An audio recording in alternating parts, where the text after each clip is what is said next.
নমস্কার, দেখছেন পথে পাঁচালী, সঙ্গে রয়েছে গৌরব। এই সময় আসা মানেই সকলে জানেন গুরুত্বপূর্ণ খবরের আপডেট দেওয়ার। প্রথমে এই নজর রাখতে হচ্ছে মালদার হরিশ্চন্দ্রপুরে এবার ভোটার তালিকায় বাবার নাম ভুল, আর জানি এবার ছেলে করলেন আত্মহত্যার চেষ্টা, আর জানি ব্যাপক শোরগোল গোটা এলাকায়।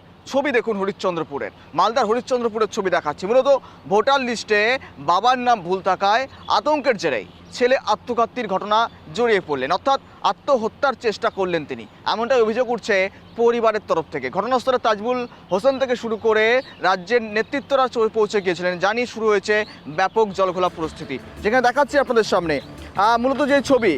ভোটার লিস্টে বাবার নাম ভুল, এসআইয়ের আতঙ্কে বিষপান করে আত্মহত্যার চেষ্টা যুবকের, আশঙ্কাজনক অবস্থায় হাসপাতালে চিকিৎসাধীন। ঘটনা সামনে আসতেই ব্যাপক চাঞ্চল্য গোটা এলাকায়। খবর পেয়ে হাসপাতালে মন্ত্রী তাজবুল হোসেন সহ তৃণমূল নেতৃত্বরা পৌঁছে যান। মালদার হরিশ্চন্দ্রপুরের মহেন্দ্রপুর গ্রাম পঞ্চায়েত নাজিরপুর বুথের ঘটনা। ওই এলাকারই বাসিন্দা রাজেশ আলী এদিন বিষকে আত্মহত্যা করার চেষ্টা করেন। পরিবারের লোক আশঙ্কাজনক অবস্থা তাকে চাচল সুপার স্পেশালিটি হাসপাতালে ভর্তি করেন। সেখানেই বর্তমানে চিকিৎসাধীন রয়েছেন তিনি। তার সময় মানে বিষ খেয়ে নিয়েছে বউ।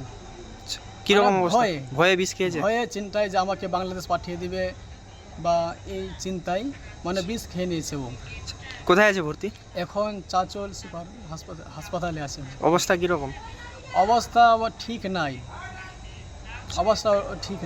তো এই বিজেপি সরকার যে চক্রান্ত করছে এবং বিজেপি সরকার যে এই যে এসআইআর যে একটা প্রোগ্রাম করেছে যে চলছে, এই এসআইআর আতঙ্কে অনেক লোক পশ্চিমবঙ্গে মারা গেছে।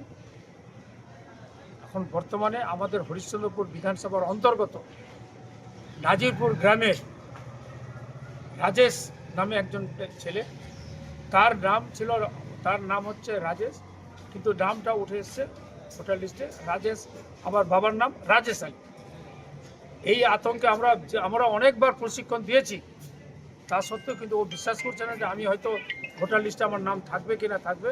এই আতঙ্কে আজকে সেখানে পৌঁছানোর পর ওনার যা বক্তব্য আমি শুনেছি মাননীয় তাজমুল হোসেন সাহেব, তাতে আমি হতবাক।